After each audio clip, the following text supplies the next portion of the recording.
விருதாச்சலம் அருகே நின்று கொண்டிருந்த லாரி மீது டாடா ஏசி வாகனம் மோதி ஒருவர் உயிரிழந்துள்ளார்.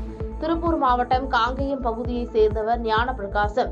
இவர் டாடா ஏசி வாகனத்தில் அதே பகுதியைச் சேர்ந்த தினேஷ், பிரபு ஆகிய 3 பேரும் சேர்ந்து வடலூர் கோழி சந்தைக்காக காங்கேயத்திலிருந்து புறப்பட்டு வடலூர் நோக்கி வந்துள்ளனர். அப்போது விருதாச்சலம் அருகே கோமங்கலம் கிராமத்தில் நின்று கொண்டிருந்த லாரி மீது டாடா ஏசி வாகனம் மோதியதில் ஓட்டுநர் ஞானப்பிரகாசம் சம்பவ இடத்திலேயே உயிரிழந்தார். அதில் பயணம் செய்த தினேஷ், பிரபு ஆகியோர் பலத்த காயமடைந்தனர். பின்னர் அவர்களை மீட்டு விருதாச்சலம் அரசு மருத்துவமனைக்கு கொண்டு சென்றனர். பின்னர் மேல் சிகிச்சைக்காக தினேஷ், பிரபு சேலம் தனியார் மருத்துவமனைக்கு கொண்டு சென்றனர். இந்த விபத்து குறித்து விருதாச்சலம் போலீசார் வழக்கு பதிவு செய்து விசாரணை மேற்கொண்டு வருகின்றனர்.